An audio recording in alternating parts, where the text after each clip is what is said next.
on the stage now. I'm ready to rage now. I feel like an animal stuck in a cage and I'm ready to break out. My time. None of you people can tell me to stop. This time, like the last time, you better get ready to race to the top. I'm ready to do this, show you what the truth is. I step on the field, it's time to get real. I'm feeling so ruthless. My time. None of you people can tell me to stop. Lower the lights down. Hand over my crown. Hand over my heart. I do this for my town. I do this for my crowd.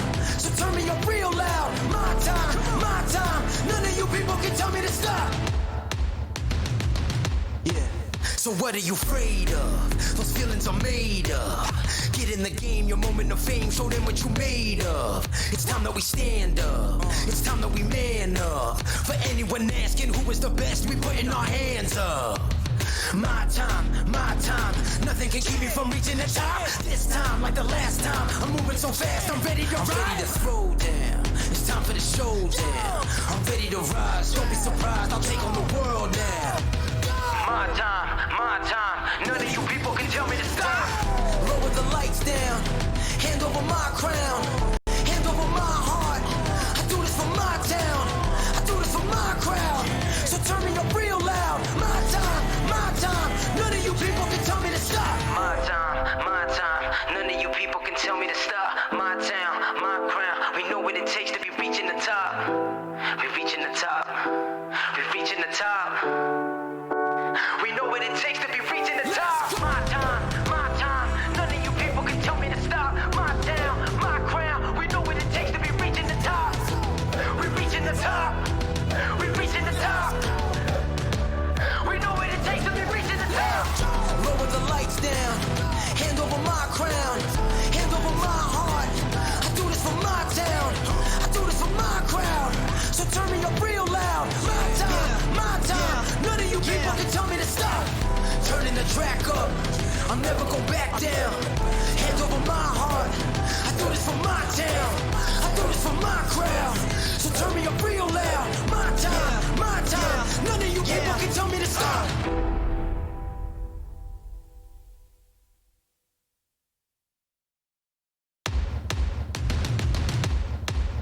Yeah. I'm ready to play now. Put me in the game now. I came here to prove it. I'm ready to do it. I can't be afraid now. Put me on the stage now. I'm ready to rage now. I feel like an animal stuck in a cage and I'm ready to break out. My time. None of you people can tell me to stop. This time, like the last time, you better get ready to race to the top. I'm ready to do this. Show you what the truth is. I step on the field. It's time to get real. I'm feeling so ruthless. My time. None of you people can tell me to stop. Lower the lights down. Hand over my crown. Hand over my heart. I do this for my town. I do this for my crowd.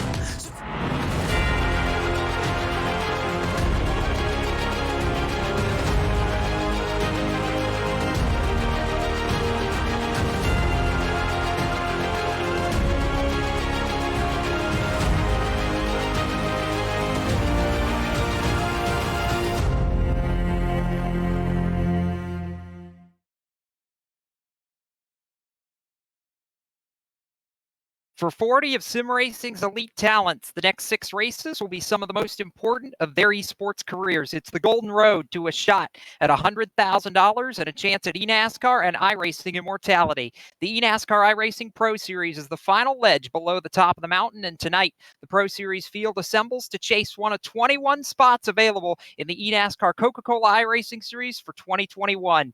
It all begins here at the World Center of Racing, the hallowed high banks of Daytona International Speedway, a track where dreams and careers are made and where split-second decisions can either spell certain victory or utter disaster. Tonight, Daytona begins these drivers' journey towards a possible Coke Series berth, and while no one can secure their place at the top level tonight, a rough start here could make that climb a lot more difficult going forward. The talent in the field is near boundless, from a past Coke Series champ in Zach Novak to drivers trying to return to the Premier Series and others who are competing in that Pro Series for the first time in their careers. The time is now. The questions are endless, and we're about to get the first set of answers in 100 laps. This is the eNASCAR iRacing Pro Series. This is Daytona. Let's ride. Good evening, sim racing fans, and welcome to the World Center of Racing, the virtual Daytona International Speedway, where tonight Podium Esports kicks off coverage of the eNASCAR iRacing Pro Series. It's the opening round from Daytona. I'm Speed Sports' Jacob Seelman, joined on the call tonight by Winston-Salem, North Carolina's James Pike, and Raleigh, North Carolina's Blake McCandless, with our producer Ryan Bauer down in the command trailer this evening. And we are just a few moments away, James, from seeing how all this is going to play out. The anticipation, I've already got the hair standing up on the back of my neck. This is about to be as good as it gets. Thank you to Jacob, and welcome to Podium Esports coverage of the Pro Series for a second season running. And I feel like the Pro Series continues to grow every year, but after the way 2020 has panned out, it seems like the jump from 2019 to this year is so much bigger than it's ever been in this series. And you look at some of the names that are in here. You mentioned Zach Novak, Mitchell DeYoung, who's looking for a place in a record-setting fifth different world championship series. He's here. Michael Garigley is here from the Coke series. You've got Eddie Kerner, who won the Landon Castle qualifying challenge, who's in tonight's race. So many different names that have been all over the map in iRacing. You've seen them on YouTube and Twitch in different series. You haven't seen them come together, but the best of the best outside the Coke series are in one spot tonight, and Daytona always puts on an incredible show. That it does. James will be stationed over in turns 3 and 4. Blake McCandless, you'll be in the banking in turns 1 and 2 with Justin Prince down on pit road. We'll get to all the voices in just a moment. Right now, we'll get set to bring you the starting lineup for tonight's 100-lap, 250-mile event. And boy, it's going to be as interesting as it gets. Brian Schoenberg, the double nickel on pole. 1,000th of a second separates him from Seth DeMerchant, and those front three rows pretty loaded with talent. Alan Bowes trying to get back to the top level, as is Dylan Duvall. A little bit deeper in that grid, Donovan Strauss, one of the young guns in this series, and Ashton Crowder from the outside of row 5, James. A lot of talent spread throughout this field. Going to be very interesting to watch tonight. Big time names all over the place. Garrett Maines of Richmond Raceway Esports Driver Development, his first crack at the Pro Series here tonight. And Santiago Tires, who's made a name in here as well, Blake McCandless. He certainly has, and looking at the rest of the field, it looks like obviously you mentioned Gonzalez, Cattell in there as well as we continue to roll on through. The one thing I'm interested, though, James, and the one thing I was really looking for in this lineup is it's really been the talk of the town. If you talk to a couple of these drivers, a couple of different teams that are out there, about nearly a quarter of the field kind of being all under the same umbrella, and where those drivers were going to start, looking at a lot of those dead zone drivers starting in about the middle part of the pack, so they won't have control out front. And I think that just leaves this wide open for anybody else to get the taking. And then what a job by both Schoenberg and DeMerchant. We know DeMerchant, one of the best in the super speedways on this service. He has been for a long time. And of course, Brian Schoenberg recently kicked out of the eNASCAR Coca-Cola iRacing series. He's looking to get back to form, where in 2019, he was obviously in the Pro Series, worked his way back to the Coke Series. He'll look to do that again tonight. So many different storylines that we could talk about, Jacob, but yeah, track facts first. I think the most important thing. Let's get people acquainted with Daytona. That's the biggest thing. If you aren't, well aware of all about already. Absolutely right. Field right now spilling into the 31-degree banks that inhabit turns 1 and 2. That'll be the purview of Blake McCandless all evening long, as the field now starting to pace up 2 by 2 as they spill out of turn number 2 and down onto the long Daytona super stretch. James Pike, you'll pick them up going down the back straightaway, headed towards the banking in turns 3 and 4, where they'll come back out of turn number 4 and into my view in the tri-oval. From Windsor, Ontario, Canada, Justin Prince going to be our pit reporter tonight, and you'll hear from him coming up very shortly in this broadcast for all the strategy and I'm sure some of the voices and tempers that may flare over the radio as we go through this 100 laps, 250 miles, and a lot of strategy that we think going to be yet to play out. But it doesn't get much better than this. 40 drivers are here, ready to go 2 by 2 as they work through the high banks in turns 3 and 4. We're glad you're along for the ride for round number 1 of the eNASCAR iRacing Pro Series here on Podium Esports, as now the pace car will look to exit the 31-degree banks out of turn number 4 and head for the safety of pit road. That'll leave the field in the hands of Brian Schoenberg and Seth DeMerchant as they come to the tri-oval. Green flag waves, and we're underway from the World Center of Racing. 100 laps on tap as the inside lane gets the early jump. Schoenberg trying to get away. Seth DeMerchant goes side by side with him as they escape to turn 1.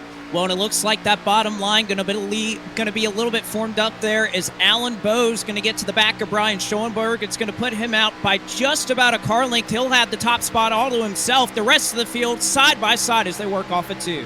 Here comes Seth DeMerchant on the outside, the inaugural champion of the Podium Esports Daytona 500, with help from Derek Justice, who you can find on Twitch as well, one of the most popular drivers in this field, pushing that Toyota Supra of DeMerchant through the middle of 3 and 4 for the first time. They're going to come back to the stripe very quickly. It's almost gridlock at 190 miles an hour. Oh, a little bit of contact right behind race leader Brian Schoenberg. It is already very, very dicey as they cross the stripe for the first time. Schoenberg leads it by about a half car length as they head back to turn 1. And that's going to be the name of the game, Jacob, all evening long as we start to see 3 wide there. The 48 of Brandon Kittel, 2 by 2 in the first couple of roads. They work 3 down the back. No time wasted whatsoever, and Derek Justice immediately went up to the top to get the help from Kittel and Chris Overland. Some slip ankle motorsports action on that very top line as they are 3 by 3 by 3 for about the first 12 cars back in the field. And how about the defense that Schoenberg is playing? He has not left that double yellow line as they escape turn 4 and head back down to the start-finish line. Now the challenge comes for the middle of the racetrack. DeMerchant's there. DeMerchant edges ahead at the start-finish line to lead it by a couple of inches back to turn 1. You see that middle groove starting to form. You see Derek Justice at the top of your screen, but the help has left, so Derek Justice jumps out of line. He's going to be falling through the pack. It is still, though, out front, Brian Schoenberg. We thought that maybe we'd get 3 for a little bit, but everybody back down to 2, and we'll see how far Justice drops back. Meanwhile, Taylor Hurst has made an appearance in the top 5 for the first time this evening, and Colin Keister, who won the eNASCAR Coca-Cola iRacing Series event at Charlotte back in May, he's up in the top 10 as they work their way through lap 3. They do, and already this is a little bit more chaotic than I think what we may have expected. The outside lane trying to challenge again as they work towards the stripe. Now it's Alan Bowes up the outside. He'll become the 3rd different leader in 3 laps, and it is very, very dicey. Blake, they're trying to go 3 wide again in 1. Once again, another big head of steam from Brandon Kittel on the high side. He now has drafting help from the 16 of Chris Overland on the top side. They tried to get it formed earlier, but they look red hot and steaming here on the high side. This time a little bit more help, but a much bigger push from Chris Overland to try and get Brandon Kittel out front. Kittel's got experience winning in super speedways. He won the Coke Series race at Talladega back at the end of September. Knows how to get it done, not only at this kind of track, but this level of sim racing too. That he does, and this front pack here, they're trying to go 3 wide for the lead into the tri-oval. That rarely works at Daytona. They're going to make it work here. Way up the outside goes Kittel as he battles for the race lead. Bowes has it, but it's a pack of hornets in turn 1. Well, and Brandon Kittel, one of those eNASCAR Coca-Cola Series drivers trying to work their way back into the series. However, out front, 2 by 2, it is Seth DeMerchant and Alan Bowes who came up from the Road to Pro Series. It is a whole host of former Coke Series drivers at the front. Seth DeMerchant and Taylor Hurst are the only ones to break that up in the top 8. And then Mr. DeYoung and Donovan Strauss charging. We know about DeYoung's exploits for Felix Cozana Swimsport and Donovan Strauss at Burton Kligerman Esports too. It's interesting, and I'm watching the 17 of Colin Keister in the middle of that pack, almost dart around a little bit. That 17's worked his way up into the top 10. He was 8th last time by. He's the 3rd car in the middle lane, and he is looking for somewhere to go. I think nowhere to go, though. Blake back in 1. And nowhere to go right now for Keister. You can't look low, you can't look high. He's in the middle of a hornet's nest now, and they are still gridlocked at the front of the field. Bowes and DeMerchant going side by side. They've got help from both Schoenberg and Dylan Duvall. The teammates are trying to make that top line work, but nobody wants to go with them. Colin Keister staying down on the inside. DeYoung is there on the bottom. Justice is down there. Eric Smith beginning to make an appearance, but nobody really helping Kittel or Overland. Though with the way they're running up there, you wouldn't necessarily know it. No, you wouldn't know it at all. It's almost a free-for-all at this point as they work back into the trial. Well, they've been 3 wide for the top spot for now almost 5 straight laps, and it's too close to call across the line. Alan Bowes by 4 1/1000ths of a second. This is as tight as I've seen it since the drop of the green flag, Blake. And I have to say that Chris Overland, Jacob, is doing a masterful job right now. He is all alone with Brandon Cattell managing the temperatures, and yet they are still making that high side work with just 2 vehicles. I feel like that has to be Coach Series experience. That has to be teammates. Cattell and Overland together at Slip Angle Motorsports, so they know how to run together because they've done it so much. And at this level, too, if there are drivers in this field that can make the outside lane work up top like they have, it might be those two and those two alone, Jacob. It may be those two. They certainly have the most drafting experience of anybody in the field. We remain this 3-wide dance across the stripe now as we complete 7 laps. Work lap number 8. How long can they do this? It's impressive to watch, Blake, and it's not over yet. Now to Merchant out of the middle trying to clear. Well, he's trying to clear, but 2 more have jumped up into the 3rd lane. You see Eric J. Smith can ruffle some feathers a bit. Santiago Tierras has also joined the fray, so that 3rd line is still looking for momentum. 3rd line is still pushing there. They are deadlocked in the middle, but Seth DeMerchant running that middle lane. We haven't really talked about what he's been able to do there, but we saw with Brandon Cattell in the race at Talladega, it was the middle lane that got him the win, that got him the speed, that tends to be the one in front coming across the start-finish line. That it does. They work now lap number 8, so still a very, very long way to go. And as we watch this pack spill back into the trial and across the stripe, we'll throw it down to our pit reporter tonight and see if we can't get some early strategy from Justin Prince. Yes, indeed. Some of the drivers talked about earlier on tonight that the importance of having the amount of tape on your race car is important. Some drivers may go higher towards 25% to be a bit more on the aggressive side, but the main concern about tonight has been temperatures when it comes to those temps. Some drivers elect to go to 20% to be more conservative. The thing is, though, there are 3 potential strategies drivers have talked about for pit stops tonight. Some may try and pit earlier on in the run in a small grouping of about 5 to 10 cars around 35, 40 laps or so in. Drivers can stretch it up to 45 on the gas and may go to that point, while others may try and go for the simple 2-stop. The importance to remember, though, is some drivers may not fill it up to the top on the gas tonight to try and offset potential time lost on a 4-tire pit stop. 16 gallons emphasizes the exact same amount of time it takes to put 4 tires and that 16 gallons into the tank tonight. All things we're going to be watching. Thank you, Justin Prince. The field working down the back straightaway. Seth DeMerchant trying to control it. James Pike as they work towards turn number 3, but he has got Alan Bowes and Brian Schoenberg not giving up. Not giving up on it. I almost feel like they're hitting a bit of a groove, but we're also seeing Cattell and Overland drop back. Makes me wonder if they tried to push it for a few laps just to build it up a little bit for later on in this race. It's interesting to watch, and we see them work off turn number 4 and back to the start-finish line. Again, still so much of this race yet to go, and everybody seems to be minding their P's and Q's right now, Blake, as they work back towards turn number 1. Nobody's gotten too dicey just yet. Well, and it's hard to do so. I remember talking to a couple of these drivers, the temperatures and getting right up on the back of somebody, it just creates, obviously we know it creates a lot of heat, but especially in these Xfinity cars, it's really exponential the closer you get, and that's why you see guys barely hanging off each other as they run through the pack. Tape and overheating, especially if you're in the middle of the pack, are going to be 2 very key points each and every one of these drivers will have to monitor, especially as we get towards the back half of this race. You throw a band into the wind, but you can also throw your chances out the window too. That you can, and we continue to see Alan Bowes, Seth DeMerchant. Those are the 2 drivers who have dominated these lines early on. Nobody really willing to step too far out of line, and I think that's going to be the key, is who decides to make the move first and really shuffle this thing up as the green flag run goes into its later stages, and then as we get closer to the finish of this race, the desperation will start to seep in. You know you want to perform well here in order to not have to be digging yourself out of a hole, James Pike, as they work back towards turn 3, often calamity corner here at Daytona. We saw crazy things happen, though, last year. Ray Alfalo was caught up in the big one right about this point in turn 3 and 4 where they run now, and he was able to still make it out. So it's not impossible, but it does make life harder. That it does. Bowes and DeMerchant have been trading the lead back and forth among themselves at the front of this field the last couple of laps. They work through the trioval one more time as we now put 12 laps. Up on the board, work lap number 13 to Merchant, back at the head of the field for a moment as Bose challenges again in 1 and 2.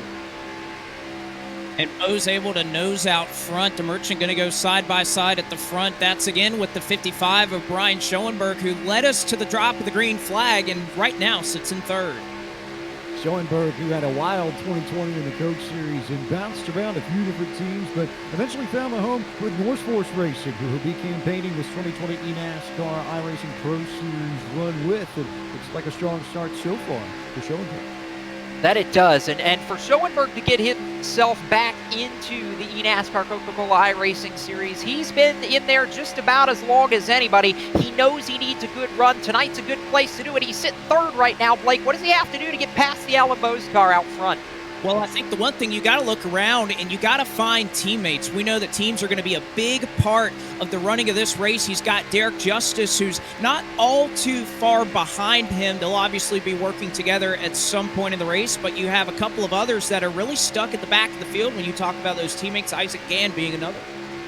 Derek Justice, too, another driver who I think is a threat. He was so strong in the Podium Esports Daytona 500 back in February and got caught up in an incident with Logan Clampett, but had the class of the field car for about 30 laps in the middle of that race. He'll be a threat, Jacob. That he will, and I love how we're talking about threats at Daytona when we're only 14 laps into this race now. I see the 90 of Zach Novak started way deep in this field, was 33rd, now up to 13th. He has very quietly and very methodically marched his way through the field. You get a look from on board the number 90, the Richmond Raceway Esports driver, and the 2019 eNASCAR Coca-Cola iRacing Series champion. He's trying to move forward, James. The problem is there's nowhere to go. Unless you're following Justin Bolton and Malik Ray at the very front of this field, who have taken up that third lane that Chris Overland and Brandon Cattell had just a few laps ago. Now it's the 51 and the 10 car, two drivers with Coach Series experience trying to make the very high lane work for the lead. Working off turn 4, they're 3 wide for the race lead. Once again, on the bottom is Alan Bose, where he's been for most of this race. The middle of the racetrack set, the Merchant up high. Here comes Justin Bolton. He wants the lead. He almost got the wall. Back to turn 1. Well, and Justin Bolton was helped there by Rowdy Energy. Malik Ray and his Toyota Supra pushed Bolton all the way up there and then dropped out of line. Now they're going to do a swap up top. Malik Ray goes to the top of the third lane. That was about as well as you could execute a swap from the third lane, especially with this little room as they had to pull that off. And now here comes another car to the top side to try and make something happen. It's Colin Keister and the 17 machine, who's genuinely trying to start up that third lane, but the 10 gets decoupled from the 51 and they all slide backwards. This has packed up this deep into a run as I think anybody expected to see this race go tonight. We thought there may be a few start to break away. That has not happened at all. 16 laps go on the board. Now Bose back out front. He's cleared single file. Schoenberg and DeMerchant fight for second. I got to tell you what, they'll look for this third line. Keister and Ray going to do a little bit of pinching here on the top side, and we know these guys are aggressive and some of the best in the business and making it happen on the plate tracks. It's going to be Ray and Keister teammates trying to move that third lane. Really trying to make something happen up top, but again, same issue that Overland and Cattell had. No help behind them. Everybody else ready to sit down in that second lane, and it makes me wonder how nuts this will get with about 10 to go, Jacob. Will we need 3 lanes to get to the front? It's going to get very crazy as they come down towards the finish of that, I'm sure. Right now, however, just 17 laps into this race as they cross the stripe again. It's DeMerchant now out in front. Keister gets to second. Keister once more back to 1. And Keister had the lead there for just a moment, but Malik Ray had to back off, get the engine cooled down on his Rowdy Energy Toyota Supra. They'll have to regroup once again. Keister already lost about 3 lanes as they now run 3x3 for 5th. Look at that big run up top down this back straightaway, though, and Ray's going to be right on the rear bumper of the 17 once again. Otherwise, you look back through the first 10, 12, maybe 14 spots, it is a parking lot at 190 miles an hour. No movement just about in the inside of the outside lanes. No movement at all, and that's the biggest thing. It's like once you get a position in a lane, where do you go? And that's the problem that somebody like Malik Ray has right now. All you can do is push the guy ahead of you. In that case, it's Colin Keister. Keister to the third lane. Keister trying for the lead again. Bose says no. And Keister going to get shut out there as once again as DeMerchant and Bose working the top 2. He's as fast as Malik Ray is behind him. But again, when you get that temperature up, it is so hard to cool it in these cars. You have to pick and choose your moments to push, and that's exactly what Malik Ray has done. This time he does give a big shunt to Keister going down the back straightaway, and Keister will pull the front bumper ahead before they lose the momentum in the middle of the corner. So it's back to 3x3 for the lead again. It is 3x3. 19 laps into this race, and we've seen more 3x3 than I think we expected, as now Bose and DeMerchant go 1-2. They're clear of the pack. DeMerchant leads at the line by about 1/100th of a second, but this battle is not over. That third lane, Malik Ray and Colin Keister, they are not giving up on it. They have not yet, and I doubt they will. It's about making slight improvements each time by, and right now Keister starting to be a little bit further forward here on the backstretch than he has been in laps previous. Keister beginning to inch up now. Bose a little bit slower than he's been. DeMerchant has the room to drop to the bottom if he wants it. But I think we're seeing the game plan for the 57 very early on. He's going to sit in this middle lane. He's going to control it. But how's the fuel run on that car? That's the real question, Jacob. That is going to be the question, James, as they work back into the trioval once again. And of course, as we all know, Justin Prince, maybe you can tell even a little bit better the fact that when you're drafting behind another car as opposed to leading a lane, you're saving a little bit more fuel, and fuel has been the conversation topic of everybody in preparation for this race. Yes, we touched upon it just a few moments ago. With these cars tonight, many different drivers are saying stick out line and try and work together. But the reason we see this top line working is some of the aggression coming in as well, despite the fuel concerns, is drivers feel like if you get enough cars together, you can boost yourself up forward into the running order. Drivers for the main thing, though, including Malik Ray, are just staying nice and calm up on that top line at the moment, still trying to work with Colin Keister to try and get something together. Right now, they're looking fairly comfortable on the gas at the moment. Across the stripe they come. 21 laps go up on the board, and we have been caution-free to this point. And you want to talk how tight this field is? 22 drivers within 1 second of the race lead. This is what racing on the 31-degree high banks at the World Center of Racing is all about. Bose has led the lion's share of the laps. DeMerchant has challenged, but Keister is the driver and the straw, James Pike, that could stir this streak. He's trying for the lead. He'll clear for the lead in 3. That was an unbelievable push from Malik Ray in the 51 Toyota Supra to get Keister to the front. And now Ray is going to be left to dry as Keister controls this race from the inside line. What a move Colin Keister made to get the lead. He swaps from all the way at the top of the racetrack all the way to the bottom. You're getting an onboard look from Alan Bose now as Bose pushing Keister forward. I'm sure everybody at the front of this field, now Bose looks to the outside trying to make something happen. Can he get the run from the outside? And Keister doesn't have that formation directly behind him, so Alan Bose now going to work with Seth DeMerchant. They've been going back and forth, tick for tack for the lead, but now Bose going to get pushed by DeMerchant. Bose is clear, DeMerchant is clear, Dylan Duval trying to get clear, and maybe the top 3 that could drop down to the inside. Bose and DeMerchant are 2 that will try and look down there. Duval tried, but the door was shut on him, so it's Bose to the point once again. And Duval's going to stay topside. He thinks he can get a shove, get some momentum to try and challenge those front 2. But the 2 drivers that have dominated this race continuing to do so once again. Alan Bose, Dylan Duval now to second, and Seth DeMerchant. Bose and DeMerchant, the 2 that we've been watching all race long. And you know what, Jacob? I think you love this because we've seen a lot of super speedway theory go into this, that if you can run up front, you have a fast car, you want to prove it. I think Bose and DeMerchant both are doing that right now.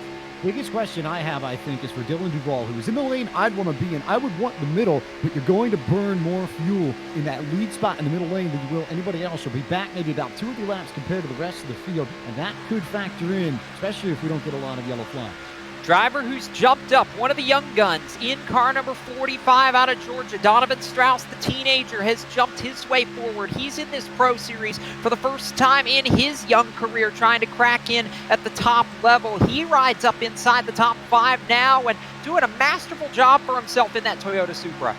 Certainly is, and he has a teammate right next to him, and Seth DeMerchant. They both clinched getting into this series in thrilling fashion all the way at the season finale back at Phoenix. They're both proven while they're here, running up at the front. Duval now just ahead of Bose ever so slightly, and Strauss up to second. The Burton Kligerman Esports driver who was just signed on earlier in the year, putting a good word in for the boss man and for J.D. Laird.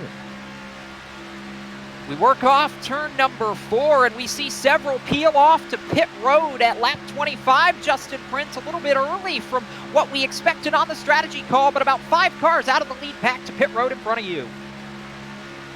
Yes, indeed. It wasn't exactly the expected call we were talking about earlier on tonight, but there was near trouble for some of those cars, mind you. Derek Justice nearly looped it in. This is the undercut call, potentially to try and split it into the 2-stop, but they're electing potentially to try and go for the early stop and then run it out at the end of the race. That's looking like the call for these competitors. Off and away they go off the pit lane at the moment, but the leaders are still grouped together. It's a very, very interesting call, and we'll see how all these differing strategies work out if it stays green.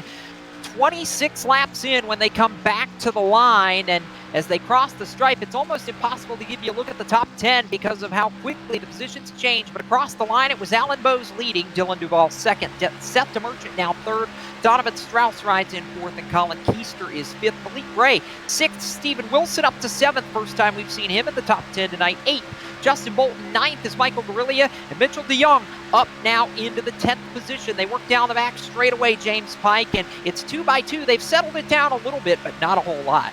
Malik Ray, I think, is trying to find a dance partner. He's been the one that's been able to jump to the outside and make something happen, but everybody else, I think, pretty content to go 2 by 2 4 down. I think you're correct about that. On board with Malik Ray momentarily. They work off the exit of turn number 4. Back to the tri-oval. 27 laps go up on the board. It's Alan Bowes leading another lap, but Dylan Duval and Donovan Strauss is a pair that's been pretty impressive so far. I've been really intrigued by what they've done, Blake. I really have been, and they've both been so consistent. They've shown that speed, and they've stayed put to the middle line. They saw a lot of people going 3 wide. Well, guess what? They've stuck with it, and they find themselves running in the top 5. And there you see directly in front of you the line of North Force racing machines. North Force hanging in there up top. You figure that Derek Justice and Ryan Schoenberg will eventually find their way together. Coach Series experience, plate racing experience, those two, I think, are pairing to watch. Yeah, I think so. And again, that line in front of the leaders that you see right here, these are the guys that just came down pit road. They tried to pit early, and they're going to run it out later in the race. So now we see a change as they work through 1 and 2. Blake, they're shuffling a little bit, 1 car to the top side. Well, and this is going to be the strategy, right, that if you can work together and push each other, that hopefully you would make up more time than that snarling pack behind them, though. The last time by, that pack about 7/10 quicker than the North Force machine, so not exactly working like I'm sure they planned. Not quite working the way they planned, but plenty of time to make it up. Meanwhile, I think we're starting to see the second pack develop towards the back of this group here. About Femiolot and Garrett Maines or so. 20th now, single file. Single file as they work off turn number 4, and this pack still 2 by 2 towards the front of the field as they cross the line. I think Dylan Duval, he did just get to the lead for a brief moment there in the number 41. They work back towards turns 1 and 2, and this lead pack 2 by 2, it's 1 second from first down to 21st. And they're all 2 by 2 completely stacked up as you have a row of about 10 cars that haven't really been working to get out, or willing rather, to get out of line or do anything of the nature, but they still run 2 by 2 for about the first 20 positions. Looking here at this back group here, Garrett Maines just trying to check up, but he's got Vicente Salas of Elliott Sadler Esports also in the mix, as is Brandon Cattell and Santiago Tires of Slip Angle Motorsports. Looks like Chris Overland back there too with Eric Smith.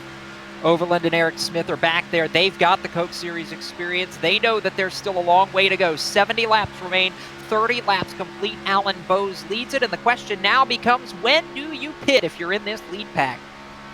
Well, I think you're going to get to about lap 45 is about as far as you could push it. We may see a one-stop, but I really doubt it. I think you'll start to see that middle line here in a couple laps start to look down to try to get down for pit road.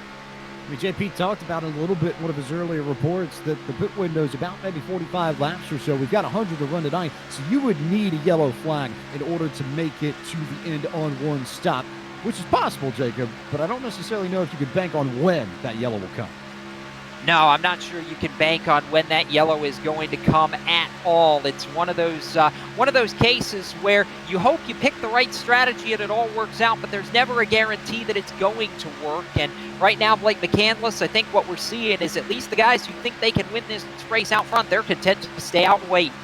And I think that is going to be the case. The track position is going to be the name of the game. However, I think in a couple of laps, this pack may just start to catch the draft of that North Force pack that is directly in front of everybody else. It's about a tenth of a difference now that this pack is catching them. So maybe, just maybe, we're starting to see some pack pace strategy play into this Jacob Seelman, and that could be something to note towards the end of this race, too. It could be something to note. But again, we talk about the end of the race. There is still a long way to go before we get to the end of this race. Right now, we are just coming up on 1/3 distance. 33 laps will be in the books next time by of 100. So there's still at least one, maybe two pit stops for all these drivers that you see in this lead pack. And I'm more surprised, I think, James, that the guys who pitted early, they've not really lost a lot of ground to the pack. The pack is catching them, but not as fast as I would have thought. But that's because the drivers who did pit early are doing what they have to do. If you come down early and you're in a smaller group, single file all the way around saves you the most time. That it does. They work off the exit of turn number 4. This time will officially be 1/3 distance in the opening round of the eNASCAR iRacing Pro Series. Alan Bowes, Seth the Merchant, 1-2, just like they've been for virtually all of this race. On board now with the 41 of Dylan DeBall, who rides in the 4th position, and now for the first time all night, we're starting to see some of these guys settle out at the front of the field to single file. It's as if, James, they know that pit stops are coming and they need to get this lead pack sorted out. Everybody single file just about. You need to get the pack sorted out, and if you're coming down soon, you need to get down to the inside. More often than not, you see yellow flags here at Daytona because drivers don't get to the inside lane in time and people don't recognize that they're coming down pit road. You might see that happen here tonight. Watch out for it. Working off turn number 4 one more time. 34 laps go up on the board through the tri-oval, and another driver just snuck up into the top 10 that has impressed me. Maybe how quietly he's done it. The 47 of Nathan Lyon, who has now just jumped up to 10th place that time by the start-finish line. Didn't expect to see him maybe this early. When we talk about the eNASCAR Coca-Cola iRacing Series, Lyon was another one that didn't show up in the Daytona opener until later on in that race as well. But he's now worked his way forward pretty nicely, and you're not going to miss the paint scheme either. Very, very bright colors on the 47 for Nathan Lyon as he's now in the outside lane. And of course, commentator's curse, if you will. Just as soon as I said, oh, hey, they've settled out single file, they're back to 2x2 across the stripe, Blake McCandless. So they're ready to race for it yet again. Well, and the reason they're double filed, that group of North Force cars has merged into this pack, is you're going to see about a line of the first 3 or so up on the bottom side of the racetrack. Alan Bowes directly behind them. He has nowhere to go but just get in line. So this is the interesting piece of this. You've got 6 cars that came down pit road early. Malik Ray is technically your race leader, but he's not the 4th car in line on the outside. So Ray's going to have to figure out how to handle all this and figure out how to get down to the bottom to get to pit road in maybe the next 10 laps or so, Jacob. That completely shuffled up the complexion of these leaders. Malik Ray all of a sudden was able to get past Alan Bowes there. Bowes and DeMerchant, I think, lost a little bit of momentum, and now, you're right, the game is how to find your way to the bottom of the racetrack so you can even get to pit road. Malik Ray is trapped on the outside lane. He's boxed in turn 1. Yeah, boxed in, and he's going to look to the middle, 3 wide. Oh, for just a moment, and it looks like that's going to shuffle to 24. That's Zach Nichols running in 40th place. He's going to be shoved out of line, so Malik Ray looking to pick him off by splitting him in the middle. Malik Ray picked him off and is going to move everybody in that second lane up to the middle and leave the 24 machine completely out to dry as Nichols drops through this field like a stone, and Ray continues to lead. Ray continues to lead for now, but how long he's going to want to stay there as opposed to trying to find his way out of that hornet's nest is another question entirely. As we see this pack work across the stripe, it's a mix of leaders and lap cars, so by scoring you know who the leader is, but Blake McCandless, it's kind of a mess in front of you.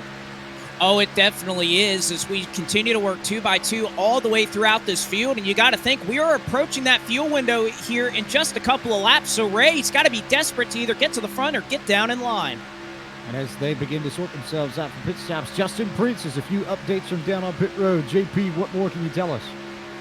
Well, first things first, some of the drivers have talked about the patience. They're now knowing that it's time to push. For some of the drivers, though, such as the LA7 Esports machine, receive word that their cars feel comfortable and stable. They may be one of the teams trying to push it on the strategy at the moment. Keep an eye on them. They're also quick on the pushing. But as well, one of the air drivers really making their way through the field is Danny Hansen. And it was just prior to tonight's race. It was announced by Garrett Smithley that he and his real-world sponsors would be a part of Danny Hansen's race car. They'll be all sponsored on his race car this year. Danny Hansen, of course, a former driver in the eNASCAR Coca-Cola iRacing Series, has worked in NASCAR media since the last time he made a start on the series. Talked with him earlier this year where he talked about with everything that happened in 2020, that really propelled his comeback bid to try and get himself back into the Coke Series. And now he's one of the drivers who was back in the 30s at the start of this race. He's back inside the top 10 nearly. At the same time, Justin Prince, I think anybody that knows Danny Hansen knows he's well aware that you can't win a race at Daytona at lap number 40. But if you stay out of trouble, you can give yourself a shot to win it on lap 99 coming to lap 100. This field is still bottlenecked on board with race leader Malik Ray, who drove from 23rd to the lead and now working off the Daytona Superstretch. He's trying to find his way forward. He's the leader, but he's got a ton of traffic ahead of him in front of James Pike. He's got tons of traffic in front of him, but those drivers have already come down pit road, so they're going to have the luxury of seeing all of the green flag pit stops play out from the rear view mirror. And Malik Ray still is going to have to find a way to get to the bottom, as will everybody else on the south side. Yeah, the traffic that has now bottlenecked this lead pack, like McCandless, has really thrown a wrench into this. And now we see a couple guys start to slice to the bottom of the racetrack. I believe Malik Ray did find a hole to get down to the bottom, and now he's put himself in a lot better position all of a sudden. He does, and I think you have to imagine with that move that you'll see the native of Greer, South Carolina, as well as a couple of his dead zone teammates elect to make their way down and get onto pit road here within the next lap or two. Murray down to the bottom. Wilson is stuck on the high side, but many cars starting to migrate down to the low line.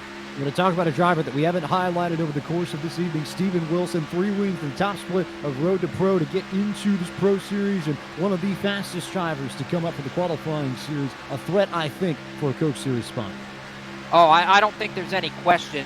There were a lot of pundits that circled Steven Wilson as a favorite to threaten for a Coke Series spot, and I think we're seeing it now. Very quietly, very sneakily, he has worked his way towards the front of this field. Wilson now trying to challenge, and another name up there, Blake McCandless, Eddie Kerner up to 6th in that 19.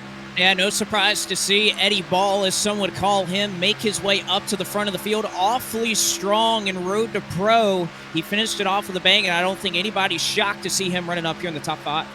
You know, fun fact, Eddie Ball's a brand of guitar effects pedals, and I'm surprised no one's made more jokes on that one, but that might also be because Eddie Kerner's incredibly quick as there's a wreck in the middle of the field to bring out the first yellow. That crash happened right in front of you, James Pike, and unfortunately, several drivers in the banking at turns 3 and 4. Colin Bowden is one of the ones that went around. We'll take a look at the replay momentarily, but you see the damage on your screen to that number 46 machine. Pretty heavy impact, especially to the left rear quarter of his car. As we take a look at the replay, we'll see what happened as they came down the back straightaway into turn 3. They were all sort of slicing and dicing. It looked like they were trying to get themselves set up for green flag pit stops here, which would have been coming up in a few laps. This happened on lap 42 of 100, and you'll see them come together here. It was Eric Smith, Michael Guest, and then the 46 machine of Colin Bowden that came together right off the exit of turn 3. Looks like Smith trying to come in between Guest and Bowden as they entered the corner, and as Smith came through, Bowden was trying to hold his line, and just the slightest bit of contact sends the 46 around and takes out a few other cars in the wreck as well, Jacob.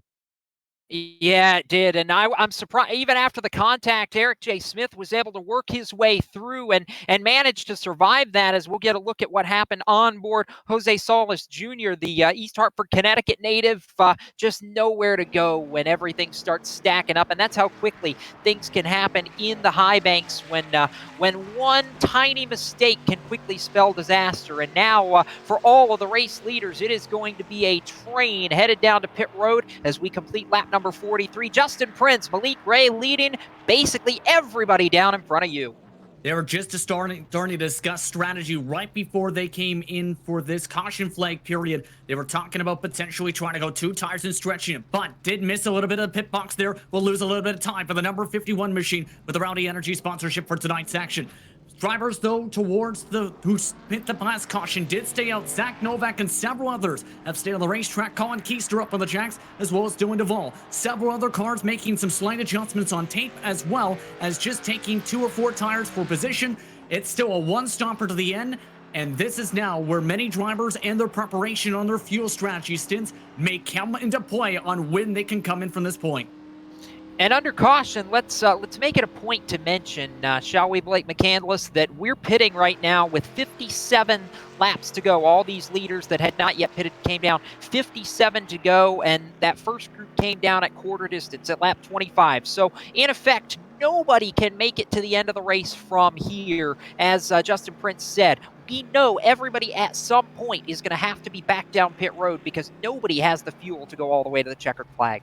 And I think that's why you see this group up here, the North Force Racing Machines, make that call to stay on the racetrack. They know that nobody else can make it the entire way. And honestly, Jacob, I know that I'm sure they didn't have the speed in a solo pack that perhaps that they thought that they had.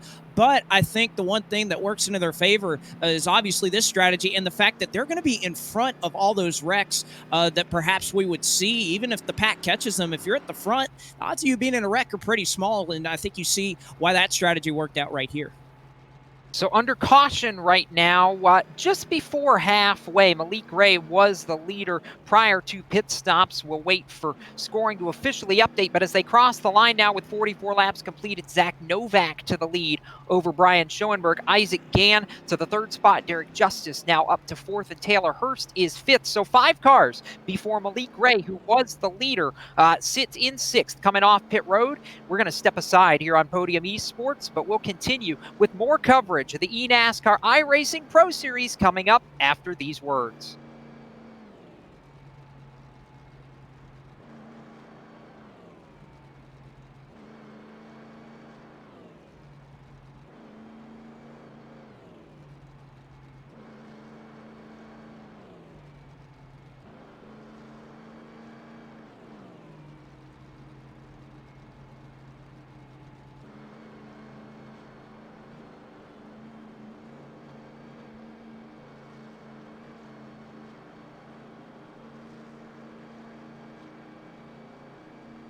Welcome back to coverage of the eNASCAR iRacing Pro Series opener from the World Center of Racing, Daytona International Speedway. Jacob Seelman alongside Blake McCandless and James Pike in the turns, and Justin Prince down on pit road with Ryan Bauer in the control trailer, producing and punching buttons this evening for us as we work through the first race of 6 for the eNASCAR iRacing Pro Series, and where 40 drivers will try to trim down to 21 that will punch their golden tickets into the eNASCAR Coca-Cola iRacing Series for 2021. We are just wrapping up caution for the first time in this race, which will be with 45 laps complete, restarting with 55 laps to go. Green flag back in the air. The 2019 eNASCAR Coca-Cola iRacing Series champion is the leader, Zach Novak, but he does not have a lot of help. The outside lane very formed up. It takes a lap to get up to speed. Blake McCandless to turn 1. They're 2x2.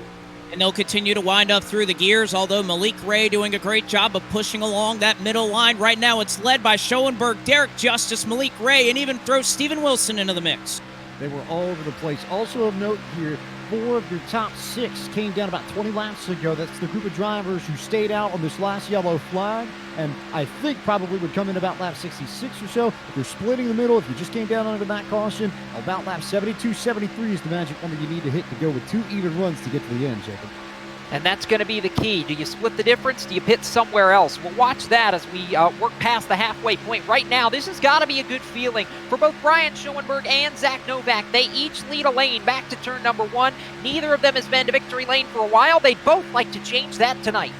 They certainly would, and Derek Justice is going to get all to the back of Brian Schoenberg, a veteran here, if you can call him that, of the eNASCAR iRacing Pro Series, and he's looking to go to the top spot that he claimed earlier on in the night. And Schoenberg is racing. I wouldn't necessarily call it for his career, but he said he's ready to upgrade. If he makes it back to the Coke Series, he may take a break if he misses out on it. So it's a big 6 races for Brian Schoenberg, but he's got Norris Force help with Derek Justice behind him, and they're having a strong showing so far as we're near halfway.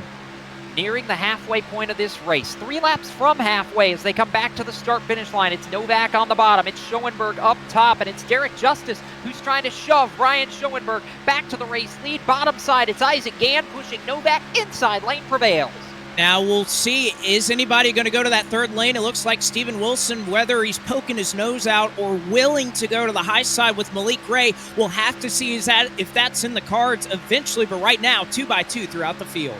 I think everybody just holding tight will wonder and see when the temperature of this race begins to rise. It was pretty quick to jump in the Monday night racing event in Talladega last night that you saw on Podium Esports. I think this might be a little bit more tempered, but still crazy in the last 20 laps or so, Jacob. I think that's an understatement. Once we get inside of 25 to go, business is going to pick up in a really big way. Right now, it's Novak and Schoenberg, 2 guys with perhaps the most experience at the top level in this series, each leading their respective lines. It's 2x2 through most of the field, 22 drivers within 1 second. And another driver, we haven't mentioned him a lot, he's running in the 3rd position, Isaac Gann, somebody who sat out a lot of the Road to Pro Series rather in 2019, got his way in despite missing the first 2 events. I think he's somebody we'll have to watch, a sleeper to perhaps steal a Coke spot. Interesting group here, and all with a few team ties. We talked about Justice, talked about Schoenberg, but Zach Novak, former Coke Series champion, too. Gann and Taylor Hurst, the Winston-Salem, North Carolina native, also with the top 5 runs so far. Hurst doing a tremendous job. We know he has experience at the top level as well. They come back towards the start-finish line. Novak leads by a couple of inches as they cross the stripe. Schoenberg is there. Schoenberg wants the lead. Schoenberg's help from Derek Justice may get him there in 1 and 2. Almost, but it looks like Zach Novak with big help from Isaac Gann going to storm in through on the bottom. But here comes the momentum on the top side. Justice to the back of Schoenberg, and it looks like they'll be deadlocked down the back straightaway. You talk about partnerships. We've mentioned it a few times. You will want to watch Brian Schoenberg and Derek Justice the same way. I think you'll have to keep your eyes on Chris Overland and Brandon Cattell, who incidentally are making a charge on that very top line, about 10 cars back of the leader.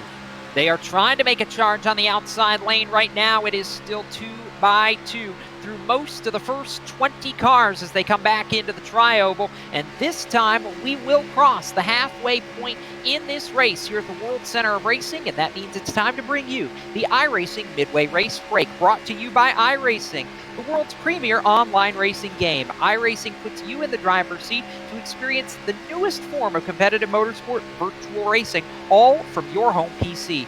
Race virtually in Australian Supercars, IndyCar, IMSA, NASCAR, the World of Outlaws, and more. Novak right now the leader last time by the stripe. Brian Schoenberg sits second, Isaac Gann third, Derek Justice and Taylor Hurst the front 5. Then it's Malik Gray, Alan Bose, Steven Wilson, Nathan Lyon, and Seth the Merchant through 10. Donovan Strauss runs in the 11th spot, 12th currently to Eddie Kerner. Danny Hansen holds 13th, and 14th belongs to Colin Keister. In 15th, it's Jarl Time. Dylan Duvall runs 16th for Stuart Haas Esports. 17th is Garrett Maines. Tying I'm back to 18th, 19th. Justin Bolton in the 10 car, 20th to the 5 of Femi Olak. Blake. And 21st will go to Mitchell DeJong. 22nd is Michael Gariglia. 23rd is Michael Gonzalez. Running 24th is Santiago Tires. 25th is Vicente Salas. 26th goes to Ashton Crowder. 27th, Alex McCullum. 28th running is Ryan Doucette. 29th, Jake Matheson. And Chris Overland is 30th. Anthony Burrows is 31st. Matt Busa sits 32nd. 33rd to Colin Bowden. 34th is Michael Guest. Zach Nichols is 35th. 36th to Blade Witt. 37th is Steve Sheehan. Brian Mercurio, Eric J. Smith, and Jose Solis Jr. round out the field. All 40 cars currently remain on the lead lap as we are now 52 of 100 laps into the opener for the eNASCAR iRacing Pro Series at Daytona. And that concludes tonight's iRacing Midway Race Break with more than 170,000 drivers on the service and more than 90 laser scan tracks and cars to choose from. iRacing is your portal to the racing world. Get on track today at iRacing.com. If you're just joining us on Podium Esports, welcome and good evening. Just a little bit more than halfway through tonight's eNASCAR iRacing Pro Series broadcast from the World Center of Racing, the opening race of 6 in the qualifying series for the eNASCAR Coca-Cola iRacing Series. Jacob Seelman manning the broadcast booth of the Tri-Oval, joined in the turns by Blake McCandless and James Pike, with Justin Prince down on the pit lane, and I think things are slowly starting to heat up as we watch the action continue on the track. Blake McCandless, to you first over in turns 1 and 2. What have you seen through the first half? What do you think we're going to see as we work through these final 47 laps? Well, I think you see it on your screen right now. Who is going to get to that third line? I think Malik Ray obviously has shown the speed early on to make that high side work. And obviously you're knowing that those cars in front of you have to pit in just a couple of laps. So they're looking to get that track position right now. A lot of runs you can get throughout this field. I've seen guys from 25th on back be able to charge through. So the draft, very, very important. We obviously know that it's a super speedway, but the runs that you're able to build up, I think, is more than we expected. So towards the end of this race, last 20-some-odd laps, it's going to get insane. James Pike, the 3 and 4 end of the racetrack, was Calamity Corner for the first caution of this race. Do we expect that to continue?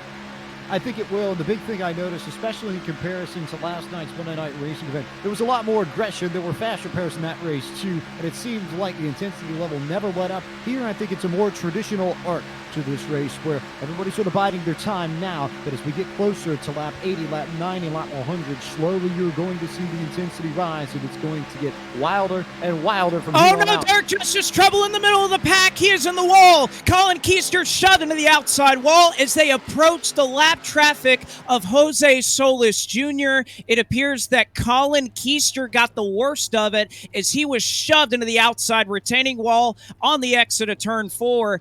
About 10 cars involved in this one. Steven Wilson, Brandon Cattell, but overall, Colin Keister, you see Justin Bolton is in the wall. A couple of cars collected in this one. And again, that was all a 3-wide battle working around lap traffic that didn't pan out. So caution flag waves for the second time in this race. We'll get a look at a replay, but I believe that started as about 4 wide in the middle of the pack that went wrong when they were trying to work around and lap the 75 of Jose Solis Jr., and it was 4 wide. Justice got tipped, and it was on from there.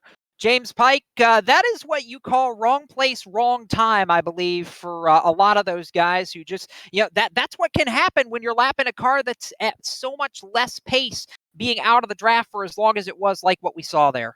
I think lapping any car off pace, period, ends up giving you those sorts of, call them butterflies in your stomach, I suppose. But that's one of the very rare cases where the probability of something like this happening goes up significantly, and it's always a moment that scares these drivers because you can have moments like this, and especially given where they caught the lap machine of Jose Solis Jr. right in the middle of turns 3 and 4, where it tends to be narrower there than anywhere else on the racetrack, save for the Tri-Oval. It is about the worst place that you could catch a lap car, and in that sense, maybe not a huge surprise then that we see our first big incident of the evening that takes out a good 20 cars or so, and plenty that were swept up in this. Derek Justice, we saw Blake mention, Alan Bowes was caught up in this. Colin Keister got some damage. Steven Wilson was involved. Looks like the 42 machine got swept up in this. Danny Hansen got caught up. Justin Bolton was there. Garrett Maines had nowhere to go. There were a few more that snuck down to the bottom and just tried to get away, but couldn't make it happen. Michael Gonzalez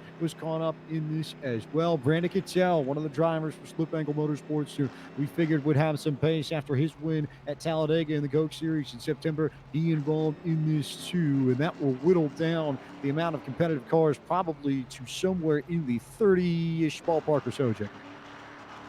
Just finished up pit stops. Justin Prince, real quick, a lot of cars still in the pits in front of you. A lot of guys trying to get damage repair. This one really changed the complexion of this race. At least 10, 15 cars still getting damage repair. It was predicted by Malik Ray on his radio 2 laps prior to that caution flag and that big incident that they were expecting what is essentially the swall method, where the lap car will try stick to the bottom of the racetrack and get swallowed by the pack. He's seen it coming and unfortunately collects multiple drivers. Vicente Sal was reporting significant damage on his race car. Several other competitors like Justin Bolton blew their motors. Alan Bowes just finished getting significant damage repaired, significant right front damage. Derek Justice, both sides of the race car demolished. While others who were trying to play it safe, they're trying to somehow find some spare front bumpers in the pit lane to repair their race cars. Plenty of demolished race cars in the pit lane still. This could be a major complexion for this series. It was a concern for some of the drivers entering with Daytona opening up the season. If you struggle or get into an incident here, Jacob, it's a hard hill to climb. Guess what? That just made half the field's hill big. Let's pause 15 seconds, take a quick break. We'll be back with more of the eNASCAR iRacing Pro Series here on Podium Esports right after this.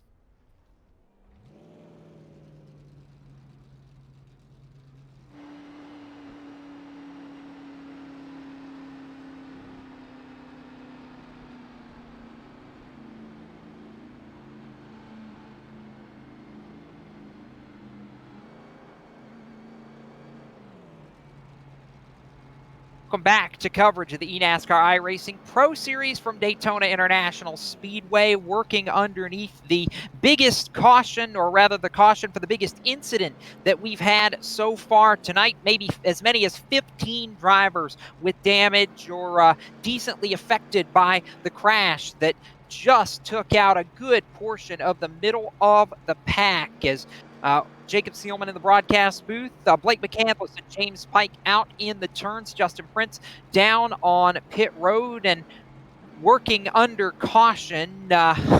Man, oh man, this is one of those where I think we're about to see the real intensity begin to rise to the surface as the field is 2 by 2, and it looks like we're going to get ready to resume action with about 42 laps to go here at Daytona International Speedway. We'll see if the pace car takes the look down to pit road. It will, and we'll get set to come back to green. Amazingly, still 38 cars on the lead lap right now. It's Malik Ray and Eddie Kerner who survived. They're at the front of the field. We go back to green, and how about Brian Schoenberg and Zach Novak? This caution a big help to them. Blake McCandless, it keeps Novak's track position. He's in this mix at one. He certainly is, and he has a teammate in Isaac Gann to kind of run along with him, as well as Taylor Hurst. But right now, the bottom looks like where you want to be. 4 cars in good formation. They're going to go right by Eddie Kerner and Zach Novak, who try to make the middle work. Taylor Hurst is back in the 6th spot, and he just about got turned by the 45 of Donovan Strauss to get down to the bottom off that restart, and it might not have paid off in the end because Kerner's starting to get the help from Zach Novak, who's right behind him from Strauss, and Seth the Merchant up at that high line to the outside lane beginning to roll after the restart. Outside lane beginning to roll. Can they get clear is the problem. Right now, Eddie Kerner's trying. He's got a big shove from Novak. He might lead at the line. Survey says not quite. Missed it by 1,000th of a second to Malik Ray. Malik on the bottom now with help from Brian Schoenberg. Schoenberg trying to shove that 51 clear. And that is all he's trying to do, try to get the 51 clear, who got a little bit of a shout-out from his boss man, Kyle Busch. We saw Kyle win Monday Night Racing last night. Can that 51 repeat here on Podium Esports? We know Malik Ray's got prowess on the super speedways. I think a lot of you on Twitch have seen his clip of his victory in the iRacing Daytona 500 from a few years ago. He can get it done. Don't be shocked if he ends up taking home the checkered flag tonight. Yeah, it's one of those where I don't think we can predict who's going to win this one yet. Still, 21 cars within 1 second as they get ready to come back to the stripe. This time, Eddie Kerner, the advantage on the outside. His momentum from Novak was able to carry him to the lead by a half car length, but here comes Malik back on the bottom of the racetrack. And Kerner, I think you have to give advantage to him. Novak formed up with him very nicely, and again, everybody in that middle lane started to get bumper to bumper. I think you'll see Kerner poke out in front here down the Daytona Superstretch.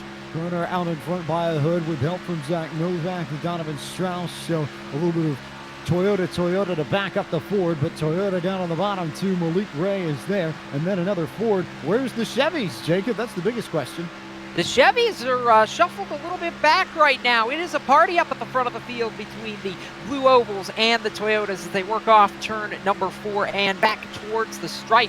Now inside the final 40 laps of this race. 61 down, 39 to go. Malik Ray back to the lead in a dead heat with Eddie Kerner in 1. And it seems like time and time again, we've seen this all night, the ebb and flow at the front of the field. That is still continuing on right now as nobody can decide who wants to be at the front. Malik Ray on the bottom, Eddie Kerner on the top. Still parked there. My biggest question, who goes to the outside and makes that third lane happen like we saw Malik do earlier, like we saw Brandon Cattell do earlier? Someone's going to try it. The question is who and when, but we still have 38 laps plus of the board, Jacob, so maybe a little bit of time before we see that. I'm surprised you didn't mention where will they make the move, and I think the answer's coming off turn 4 to the trioval with as tight as this pack has been. They cross the line one more time, and it's again almost a dead heat between Ray and Kerner. We saw this at the start of the race, didn't we, where you had these two lines at the front of the field and nobody could really get an advantage for more than a lap or two, with the exception of Alan Bowes. Bowes was probably the one who was best able to control this race. The problem is now he is mired deep in the pack. Bowes is back in the 26th position last time by the stripe, and going to have some serious work to do if he wants to get back towards the front of the field before this is over. Right now, the newer names are the ones that kind of strategically work their way forward. And how about a call to the 98th, the Elliott Sadler Esports driver into the top 10 for the first time all night. Ashton Crowder trying to work his way back into the Coca-Cola iRacing Series for 2021. He's cracked the top 10 and wants to make some noise. Certainly so, and I think for Ashton Crowder, the question was going to be, do you have a little bit of rust after not competing near the tail half of the eNASCAR Coca-Cola iRacing Series? But he's certainly showing that the time off did not deter him one bit. They work around a lap car. We'll see this a little bit more. The field snarling towards another lap traffic. All set, the Merchant just about got turned in the middle of the pack. It was, I believe, Fabiola who nearly got to the 57, but back to Crowder very quickly. Remember where he got his one win? Auto Club in the Go Series this season. Where are we next week, Jacob? Auto Club. Correct. Club. It's going to be interesting. This first stretch of the season sets itself up very nicely for somebody like Ashton Crowder. So that'll be a storyline to watch. How about a call to Jarl Tyan, who's worked his way from 39th all the way the last row of the grid. He rides 12th right now in this lead pack and is trying to make something happen. So Tyan doing an impressive job, as is Matt Busa right there alongside him in the 34, carrying maybe the number that people most associate Busa with, that we haven't seen since the Championship 4 run a couple of years ago that he made in 2018. Busa now up inside the top dozen. So he's doing himself some pretty yeoman's work here as we work to 35 laps to go. This time by the top two still. Malik Ray inside, Eddie Kerner outside, and Eddie Kerner wants the lead back. He had the momentum, but I don't think he's going to be able to do it. Short lane around appears to be the fast way. It certainly does. And again, we're seeing just how important cooling down is. You can see Novak running just a couple inches off the back bumper of Eddie Kerner, but he just can't get any closer. He'll give him a shove down the back straightaways. You'll see Kerner will poke out a little bit, but it's just not enough and consistent enough to put him out to the race lead. Just enough there. Meanwhile, I talked about that third lane a few laps ago. Looks like it's coming in, and it's Michael Guest in the 33 machine, the beneath car, beginning to make the charge with Alan Bowes and Chris Overland in tow. Overland in tow is a name that we haven't talked much about tonight. They're still deep in the field, however, outside the top 20 as it sits right now, trying to work their way forward. And now we go 3 wide all of a sudden. It's getting really spicy at the front of the field. The third lane came calling, and now the 45 battling for the lead. Donovan Strauss. One blue oval sandwiched in between two Toyotas. Donovan Strauss now to the front of the field, leading the outside line, and they got some momentum up there. Donovan Strauss, I knows out front. He's in the race lead. Strauss is clear. The Merchant may be as well. Strauss is going to hang high on that outside lane. Will he drop down? No, he'll stay committed to the very top. And here comes Kerner. Here comes Ray. Both charging back on the inside lane of the exit of turn 4. 3 by 3 by 3 by 3, almost 5 rows deep at the front of the field as they work down to the stripe. Middle lane trying to prevail. Eddie Kerner, maybe, no. Malik Ray in a dead heat at the start finish line. They head back towards turn 1. Strauss is still there up top. And the duo from Horizon Racing are linked up there with Donovan Strauss and Seth the Merchant. You also have Michael Guest in tow, but you see the momentum loss for Donovan Strauss. It's Ray out front, then the second, then the third line as they're staggered. Oh, contact, and they somehow save it. Eddie Kerner just got to Brian Schoenberg, and Eddie Kerner, I think, picked up some damage as they passed the lap machine of Derek Justice. That left front damage on Eddie Kerner's number 19 machine. We'll have to see how that pans out over the course of the final 30 laps or so. If it's damage, it's ever so slight. I don't know it's going to be too much, but you never know with how sensitive the aerodynamics are here at Daytona, what might matter and what might not. How about the Georgia young gun, Donovan Strauss, trying to clear his way to the front of the field with a big shove from Seth DeMerchant back to one. Two drivers that finished first and second in the season finale of Road to Pro trying to get it done, but DeMerchant had to back off quite a bit, about a car length off of Strauss. You see the difference that makes. Michael gets to the middle. He's now looking for the race lead. That absolutely killed the outside line's momentum, and now they're going to get a chance to gather it back up, but Strauss lost about a car length on Eddie Kerner and Malik Ray to his inside, and it's only 3 cars up at the outside now. That outside lane kind of fell apart really quickly, and now Malik Ray back to the front of the field. Eddie Kerner trying to challenge a half car length back on that outside lane just as quickly as Donovan Strauss was there. He's now almost back outside the top 10, dropped from the lead to 8th, and maybe going to fall further than that. Well, and that's the thing about that third lane. You have to be committed, and as soon as it falls apart, you can see very quickly Strauss, who was leading this race for a couple of moments, all the way back to 10th and perhaps falling further back. Perhaps he needs some help, but it might not come. I have a feeling the rest of this field does not want to go 3 wide all the way around just yet, because we know just how much more difficult it becomes to maintain this pack. If you go 3 by 3 by 3, it's an instant way to make everything a little bit more dicey. Oh, and it's only going to get dicier from here. When we cross the stripe this time by, it'll be 30 laps remaining in this race. Malik Ray still out front. Eddie Kerner, Brian Schoenberg. I'm impressed that some of the guys who were mired back outside the top 10 have managed to work their way forward again. Ashton Crowder has forced his way up to 6th in the running order now. He's been able to make some moves and may have a shot at this. Maybe, just maybe, we might see Ashton Crowder make a move, but there are still about 20 to 25 drivers, I think, that have a legitimate shot at this. So long as your car's not torn up from an incident, you've got a chance. It's Daytona. You can't really rule anyone out, as that outside line really does die off, and Strauss will drop back into the high line.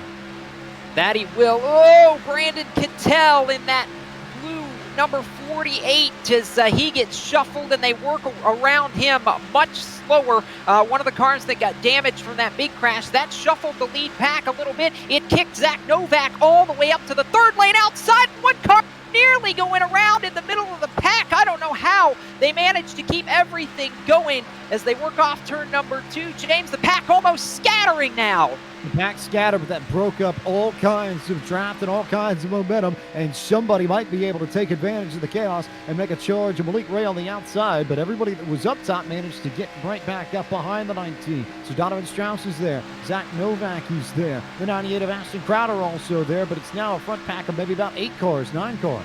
I don't know if we'll be able to get a replay, but that looked like it started around the 6 of Jarl Tyen is where all that chaos seemed to start, and it's now put about a second between the top 11 and everybody else. So it's about an 11-car breakaway, and then everybody in the rest of the pack behind them trying to now catch back up, as we're going to get a look at the replay and see exactly where all this started to scatter. And yes, indeed, it was right there around Tyen. He had to gather it up. He may have gotten some help, and that was almost disastrous and could have easily been a second huge crash. Now you see it. A couple different packs here as we work inside of 30 laps to go. It'll be 27 to go across the stripe. Malik Ray still leading this party, but now the catch is, can those who are behind start to catch up? It's a 12-13 car lead draft as they head back to turn 1, Blake McCandless.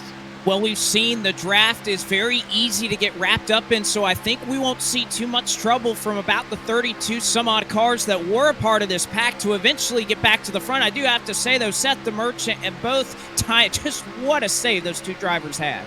Biggest question I have now, when this pack comes together, we'll be somewhere in the ballpark of at least 20 laps to go, probably less. Crazy, I think, is going to be an understatement, Jacob Seelman. I think everybody's going to flip the go switch on at that point. I think the go switch just got flipped as they work off turn number 4. How about the move to the third lane all the way up the outside? Chris Overland and Jarl Tyen with a full head of steam. It is now 3x3x3 at the front of the field. Tyen's there. He wants the lead in one. Nearly wrecking 2 laps ago. He was 12th 1 lap ago, and now challenging for the race lead is the driver of the 6. An impressive drive for him as they now work 3x3, 3 rows deep at the front of the field. He's got a black car. He can charge to the field like Earnhardt did at Talladega in 2000, but he's got some white on the cars. Chris Overland bounces off the fence and gets into Eddie Kerner and just about caused another big wreck. And will maybe see 2 cars go sideways. Seth the Merchant saves it. I think somehow we're going to say green flag racing, Jacob. How did we not wad up a whole bunch of cars right there? Quarter distance to go, 25 laps. Oh, Overland almost below the double yellow line, coming to the stripe. Colin Keister was there. Somehow they all got through it, but Jarl Tyen now clear to the lead. Malik Ray and Eddie Kerner giving chase. Oh, and it looks like, there's trouble here in turns 1 and 2. The pack is around. Santiago Tiras is involved. Seth the Merchant is involved here. Michael Garigula, heavy damage on his machine. Garrett Maines is sprinkling along. A couple of cars. 1 car into the outside retaining wall started all this. It may have been Alex McCullum, or no, it was the 46 with contact with Colin Bowden. We had seen Bowden and DeMerchant was that kind of congregation that we talked about that kind of started that mess in 3 and 4. Bowden was slowing off the pace, and it looks like some contact with him and Eric Smith kind of caused a huge stack up that takes out a bunch of cars here in 1 and 2. There's the aftermath. And there's a look at the replay right there. It was contact. You had, when you get a car bouncing into the fence and then coming down into traffic, it gets disastrous really quickly. Seth DeMerchant, I think one of those who got the worst of it. I saw very, very heavy damage to the front end of his number 57, and he's one of the drivers that pretty much dominated this race. And now under caution with what will be 24 laps to go, we get a look at it on board. Vicente Salas going to try and drive through the smoke. They're crashing, and there's DeMerchant. Salas hard on the binders. What a job he did to manage to at least get slowed up, but you still see, unfortunately, Blake, some damage to the front end of his car, but it could have been even worse than what it was. Well, it could have been a lot worse for kind of 2 wrecks that have all happened around the number 9 Ford Mustang of Eric Smith. But luckily for him, we've seen kind of both of these wrecks that he's been wrapped up in kind of starting around him. But for the most part, he's been able to avoid a good amount of trouble in that car. But you see running on the speedway, hardly anybody up on the banking. They're all running on the apron, either trying to save or just trying to obviously field things out. But I do have to say, though, the number 6, what a drive, wrecking to 12th to 1st in just a span of 2 laps. An incredible job there by Tyen, who was able to take the race lead. Yeah, Jarl Tyen, oh my goodness, what a job he's done. We've got cars on pit road in front of Justin Prince. Justin? Those are among the drivers, remember, who came a little bit earlier on in this race. They're electing to try and top up and go towards the back of the field. For many of the drivers, though, it's a discussion of, do they want to use a tire set? For Schoenberg, right side damage being repaired. Hurst topping off on the gas. Same for Novak, as well as Isaac Gann and several others. It's also been discussed about left side tires for Ashton Crowder and a few other drivers. They're off and away. Multiple different strategies come into play. Other drivers electing to get a full 4 set of tires, with them sliding the tires to check up for the incident and getting repairs done to the back of the cars. That's specifically among the drivers in the low line camp. So caution flag, pit stops, and now what'll be a sprint to the finish. We're going to take a quick moment to step aside here on Podium Esports, and when we come back, we will hopefully bring you all the way to the checkered flag from the World Center of Racing from Daytona International Speedway. This is Podium Esports coverage of the eNASCAR iRacing Pro Series. We'll be back after this.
Welcome back to the eNASCAR iRacing Pro Series opener from the World Center of Racing, Daytona International Speedway. Jacob Seelman in the booth alongside Blake McCandless and James Pike out in the turns this evening. Justin Prince down on pit road. If you're just joining us, boy, you have missed a show. This has been largely as good as it gets. A couple of crashes that have whittled the contenders a little bit, but a finish that I think is going to be very, very interesting down the stretch, as we are going to come back to 21 laps to go when they come across the stripe this time. And for Jarl Tyen and Malik Ray, they are going to be the pair that leads this field back to green. Green flag in the air. They're going to come up through the gears and get ready to go back underway. Tyen on the bottom, Malik Ray up top. Malik Ray trying to get the advantage as they head back to one. Stream died. Yeah.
Malik Ray and Alan Bowes. It's that top line that's got two cars ahead. Kerner will drop down to the inside and control that bottom lane, and it's Malik Ray and Alan Bowes with Chris Overland rocking the top side.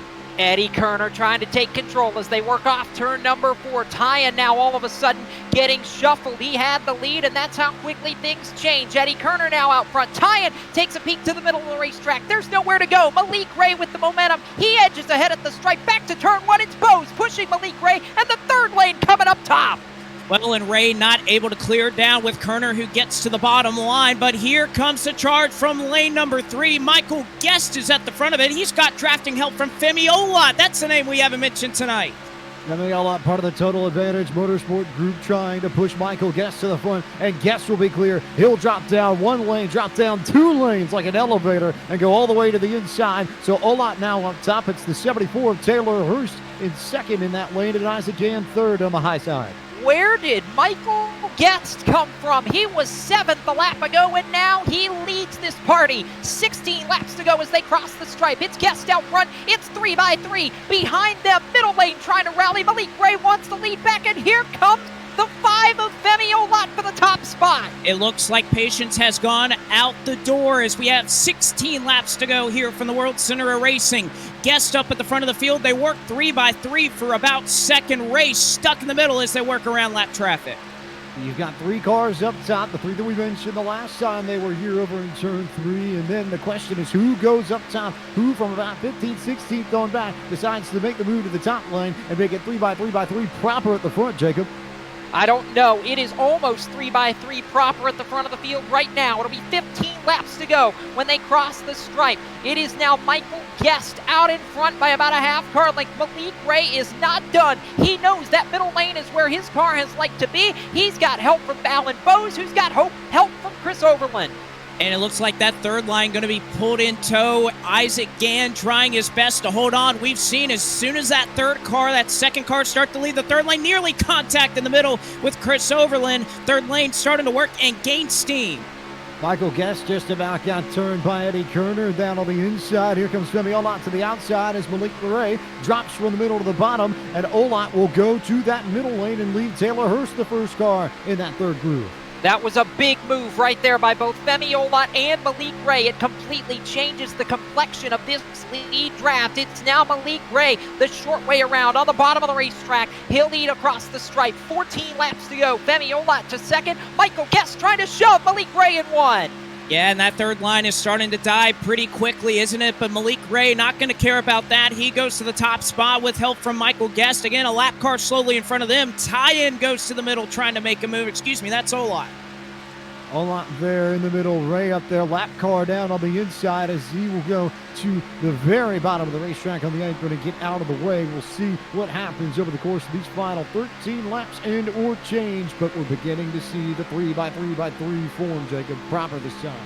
3x3x3 aside from Malik Ray right out in front of this field. Ray trying to hold them all at bay across the stripe again. 13 laps remain. It's the Rowdy Energy driver out in front leading the snarling pack back to one. And he's doing a masterful job of it now. He could go to the middle line now if he wanted to block a run from Femi Olot here off of 2. Malik Ray in a league all of his own off of turn 2. Malik Ray all by himself on the bottom, no one alongside him, and they are trying to get the run in the middle, but everybody on the inside this time by with the run that's just too strong. The 51 of Malik Ray carrying the Rowdy Energy banner up at the front. He caught the apron and just about slid up into the middle lane. That could have been big, Jacob. It could have been very big. Femi Olot almost had to take evasive action. Femi Olot now with the run is all the way alongside the Rowdy Energy number 51 Toyota of Malik Ray. That's the battle for the race lead. It's within a quarter of a tenth of a second. Malik Ray now with the shove from Michael Guest, the third lane trying to rematerialize. And what a job that third line is doing with just 2 drivers. Taylor Hurst, Isaac Gann, a pair of Norse Force Racing companions trying to get it done on the high side. They have quite a run. Look at the run they have. Taylor Hurst looking to go to the top spot. Taylor Hurst and Isaac Gann all by themselves. That's not the first time we've seen that happen in the outside lane, but nothing in the middle of 3 and 4. The momentum completely dies, and Malik Ray back out in front again. Malik Ray back out in front, goes from the middle back to the bottom. He's trying to block out the momentum everywhere he can. 11 laps to go. This time by, and one of the drivers who's trying to find some momentum but has nowhere to put it, the 16 of Chris Overland. And Overland's just going to stick it right in the middle, but you're exactly right. If he gets clear of Taylor Hurst, does he risk going into the top side? It looks like he's going to peek out for a moment. Not sure if he's just cooling down the nose of that Mustang or if he wants to try and test things in the top line.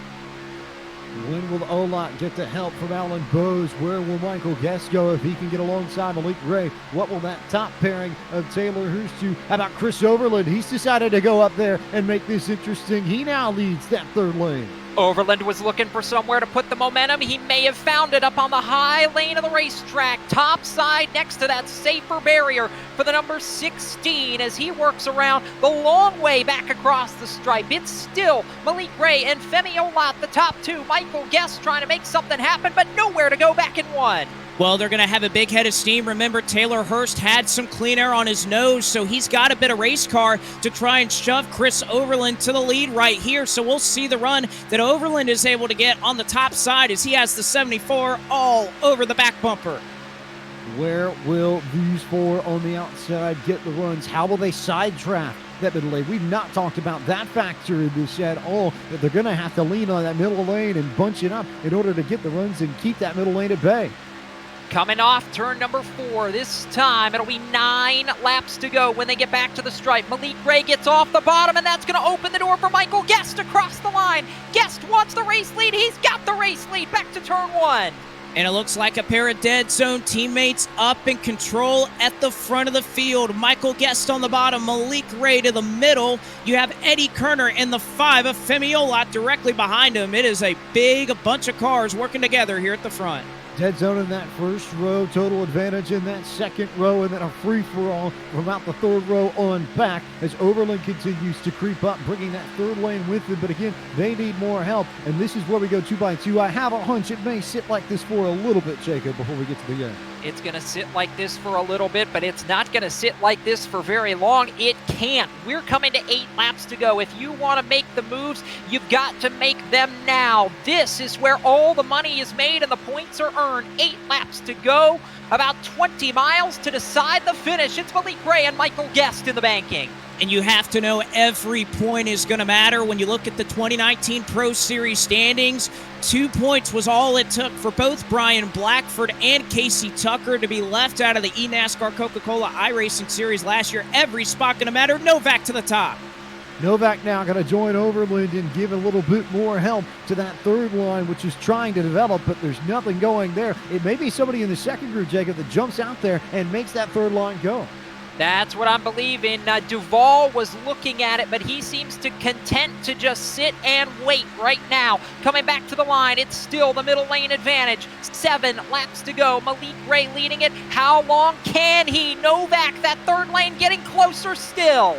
And I think the real question is, Jacob, how much longer is Femi Olot going to be content running behind Malik Ray there in the second lane? The third lane is charging Overland. A big shove to Zach Novak, who moves forward a couple of rows. They will all charge. All Ray got the bump from Olot, and it sent him down to the inside lane. So Ray now the first car on the inside, and it's Femi Olot leading that middle lane. But Zach Novak has drawn even with the 5 car out of turn 4. He draw even with Femi Olot for a moment, but now he's fallen back a car length. It's now 2 rows that Novak has to pass to get to the front. That's a little bit of breathing room for Femi Olot across the line. Malik Ray, a car length clear out in front. It's a free-for-all behind them. It is, and Malik Ray in control. He can go. Will he go to the middle to block, or will he tuck it down in line with Michael Guest? It looks like off of 2. He'll keep to the bottom. He's with Guest. He's with Kerner in the bottom lane. Ray with a car length on Olot, with a car length on Novak, and Olot looked to go high, maybe thought about blocking Zach Novak, and then thought better of it, but it is a proper third lane now, coming to 5 laps to go at the line, Jacob. 5 to go when they get back to the tri-oval. Malik Ray trying to deliver what would no doubt be a big victory for his sponsor, for Kyle Busch, the Busch family tonight. It's 5 to go for the 51. The Rowdy Energy colors still out in front. Malik Ray and the Toyota Supra lead them back to turn 1, and he is all the way clear with Michael Guest. And Guest was clear for just about a moment to go to the middle if he wanted to before that door was shut by Femi Olot. Again, will Alan Bowes work up to the top side and try to get the run off the Sunoco machine? For now, they're still 2 by 2. Big head of steam for Zach Novak, but Malik Ray read the run that Femi Olot was getting with help from Alan Bowes and jumped up to the middle lane to block it, which allowed Michael Guest to draw even with the 51 on the inside. So it's Guest down bottom, Ray in the middle, and Novak up top. 10 miles to go when they get back to the line. I'm not sure that was the smartest move, but it may work out for Malik Ray. I doubted it for a moment, but he's now getting a big push from the 5 of Femi Olot. Michael Guest, though, the short way around is there. Now Olot abandons the 51, goes topside 3 wide for the lead.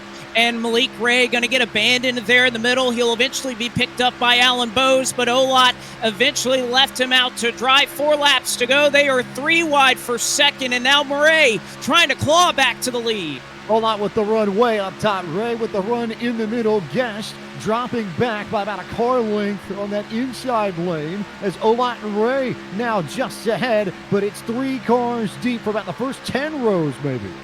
Can they sustain this another 3 laps? That's the question. They've got to at least make it to the white flag for us to have a race. 3 by 3 by 3 to the line. It is still Malik Gray out in front, but it's a dead heat with Femi Olat. They're still 3 wide back to the banking. And when we say dead heat, there was a dead heat at the line. 0.000 was the margin that Malik Gray held. They are still 3 wide. Nobody giving an inch here with just a couple of laps to go.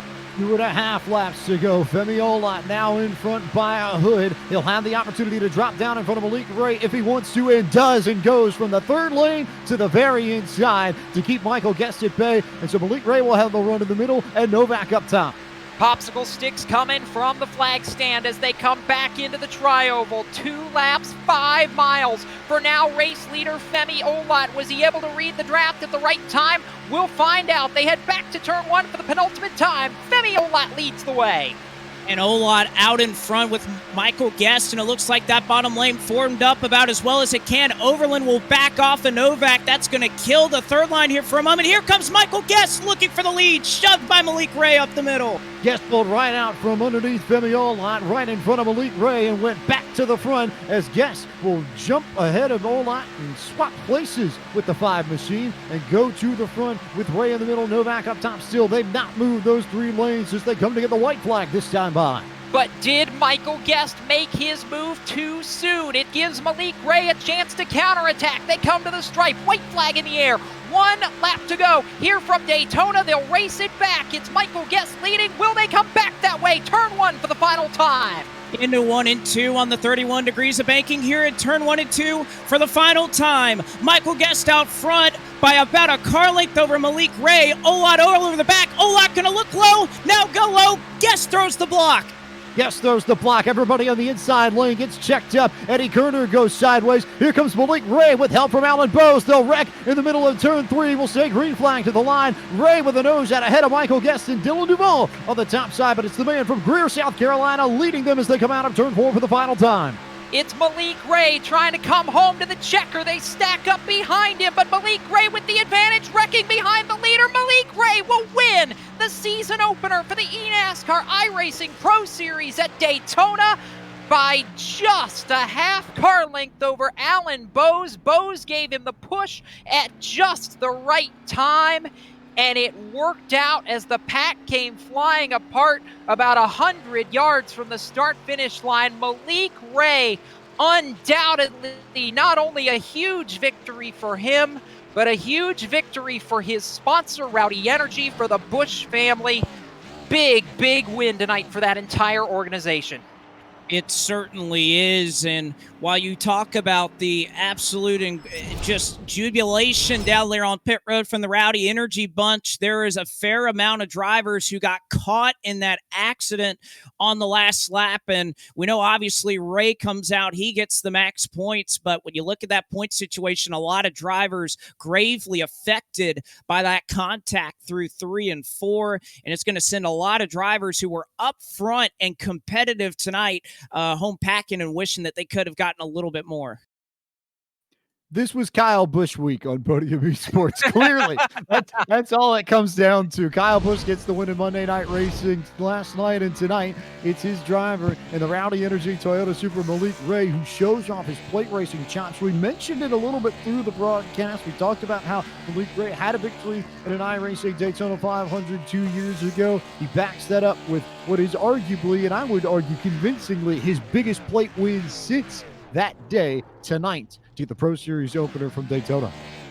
What a job he did to be able to read the run, even as the pack diminished on that final lap, to read the run, to get the help, and he needs to be thanking Alan Bose. I saw Alan Bose come there for a dual burnout, but if not for Bose's push, and that 21 stayed committed all the way to the bitter end, ducked out at the last possible second. If not for Bose, I'm not sure Malik Ray wins that race, but man, oh man, that is Daytona right there. what a drive, what a finish for some of those top finishers. And how about Eric J. Smith? He was involved in a little bit of everything. We'll get a look at the results here. Comes back to a top 5 finish. It's Malik Ray getting the victory, 7/100ths of a second between he and Alan Bowes. Michael Guest somehow came through for 3rd place. Femi Olot 4th. Eric J. Smith, as we said, a top 5. 6th to Zach Novak. 7th, Anthony Burrows. Don't know that we mentioned his name hardly at all tonight. Eddie Kerner, after being on the apron at the white flag. 8th, Dylan Duvall. 9th, and somehow Chris Overland manages a top 10 finish out of the chaos. 11th in this race. How about Jarl Tyan? Not a name that we talked about all that much, save for his crazy run through the field with about 20 laps to go. But he comes on P11, 12th. A good start for Mitchell de Jong, who I think is going to feature pretty heavily at some point in this Pro Series campaign. But I think the plate race, he'll take that. Same for Matt Busa, the 34 car. He came up 13th. 14th went to the 52 of Jake Matheson. Blade went with a 15th place finish at the end of it all. Santiago Tires for Letard Esports was 16th. 17th, the 77 of Ryan Doucette. Garrett Maines for Richmond Raceway Esports Development finished in the 18th position. 19th to the 98 car of Ashton Crowner, and Nathan Lyon completed the top 20 tonight. Blake McCandless. Well, and that rounds out the top 20 of drivers who are ahead of the curve. And these guys, well, they got their work cut out for them. They start after race number 1 below the 20 driver threshold to qualify into the eNASCAR Coca-Cola iRacing Series. Taylor Hurst finishes in 21st. Danny Hansen finishes up in 22nd. A long-time regular in the top echelons of iRacing. Stephen Sheehan brings it home 23rd. Brian Mercurio finishes in 24th, directly ahead of Brian Schoenberg in 25th. 26th goes to Zach Nichols. Donovan Strauss, he was a car, the JDR Graphics Toyota, that went hard into the outside wall into turn number 3, flipped over, and he was obviously a part of that final accident. Isaac Gann brings it home in 28th, swept up in that as well. Michael Griglia is 29th, and rounding out the top 30 is Colin Bowden. Bowden 30th. Behind him, a couple of drivers on the lead lap. Vicente Salas 31st. Seth DeMerchant 32nd. Drivers from here on back, a lap or more down. Derek Justice, 33rd. Brandon Cattell, 34th. Michael Gonzalez, 35th. Alex McCollum, 36th. 37th to Colin Keister. Keister, 9 laps down. Stephen Wilson, 10 down in 38th. Justin Bolton, 39th. And Jose Solis Jr. in 40th. Both of those drivers well down in the running order and out of this race before the checkered flag. And we're going to get a chance to catch up with some of the drivers who were top players in this finish. We will throw it down pit road. Justin Prince going to be standing by with what I imagine is going to be an extremely happy Malik Ray. He has been pumped up on his stream for the past few minutes.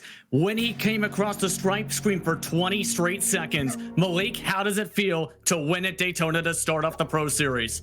Oh man, dude, it just feels it's just I don't have any words. I'm at a loss for words. The whole reason why I even won that race was because of all of my teammates: Alan Bowes, Eddie Kerner, Femi, then Michael Guest, then Colin Keister, and Houston, and Dustin and Jarrett for all the work. Yeah, man, it's a lot. I'm just really happy. Let's talk about those closing laps, because it was looking like it was hectic. You had the total advantage in dead zone cars along with you for a bit of communication here and there where you guys were trying to control the front. Then it got crazy with 2 to go. Break it down from your perspective.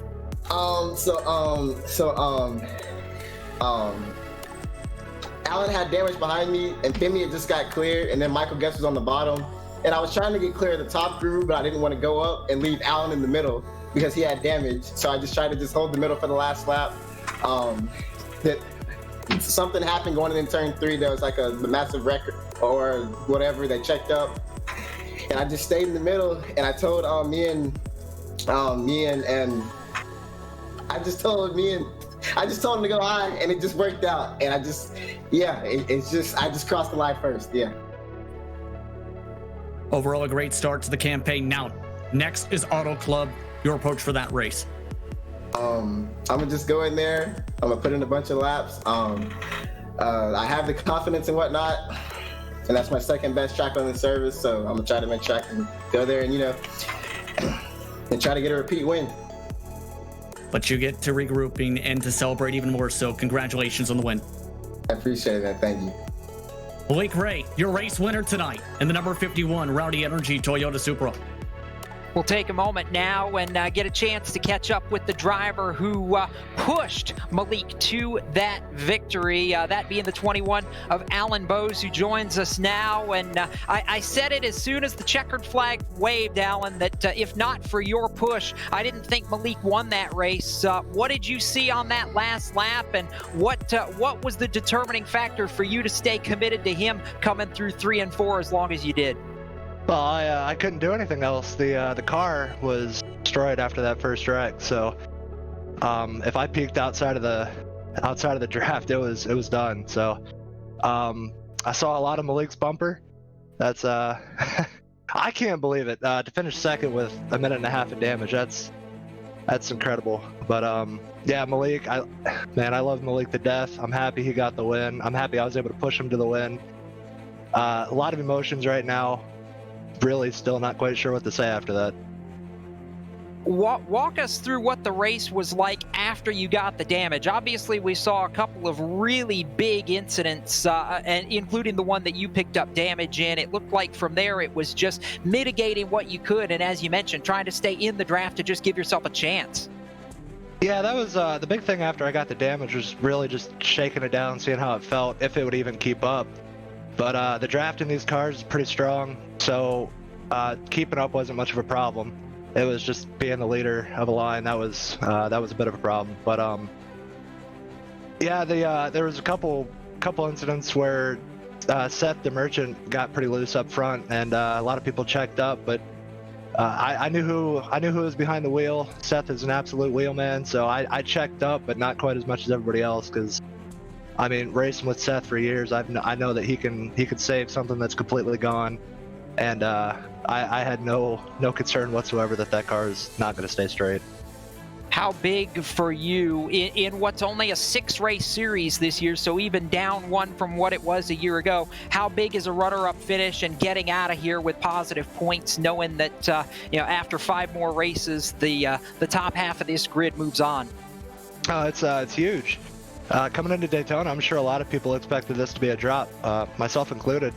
I knew it'd be fast. We usually have speed at restrictor plates, but everybody at the Total Advantage crew, we kind of went into this expecting not to finish well, just that way we didn't get our hopes up. But knowing that I can go through the next 5 races now without really needing to necessarily worry about finishing well, I could finish top 15 and still make it, definitely takes a lot of the pressure off.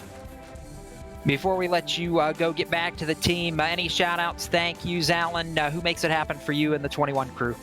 Yeah, Total Advantage, Landon Huffman, they supported me through Road to Pro, and they're continuing the support through the Pro Series.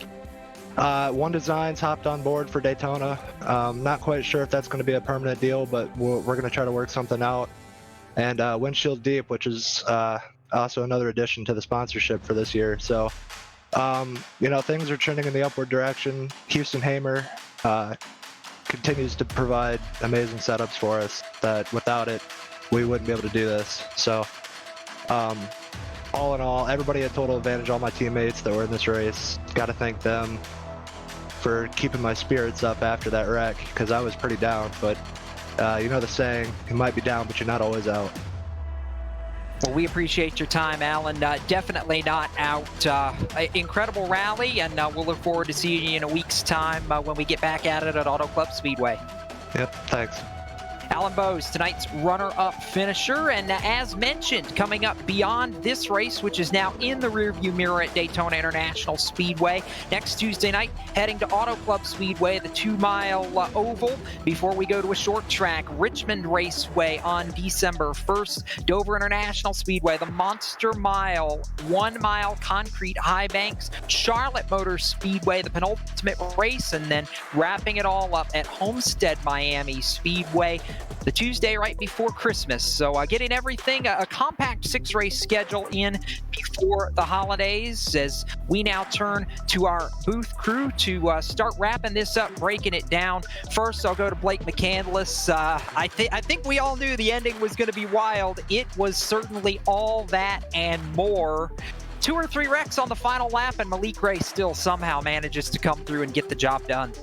Yeah, and we always say Daytona is where anything can happen, but when you really look at the results, a bunch of wrecks late, who could have called that? Malik Ray dominating this race from the get-go and finishing up front. We say Daytona is a place where anything can happen. I think a lot of expectations were met tonight. Obviously, a lot of drivers have a lot of work to do and get into, I guess, what a lot of them consider the real part, the real meat and potatoes of this schedule, those 5 tracks they really have to focus on. And I know a lot of these teams, they have been preparing for that for weeks now. You got to think a lot of these Road to Pro guys, they've had about a month to kind of sit on things and be able to look forward to that schedule and be able to focus on Auto Club, Richmond, Dover, and what have you. So I know a lot of these drivers are very prepared for what's ahead, and a lot of them, it seems as they got to get to work, obviously, but again, just a great job by Malik Ray, Dead Zone, starting up front and kind of finishing there too. Justin Prince, we thought we were going to see strategy, and for a little while early we did, but it ended up turning into what we expected it to, a typical Daytona race with some crashes late and an all-out sprint to the finish. Yes, indeed. And in the end as well, teamwork came to play. We've seen the control being held by Total Advantage and Dead Zone up at the front of the field.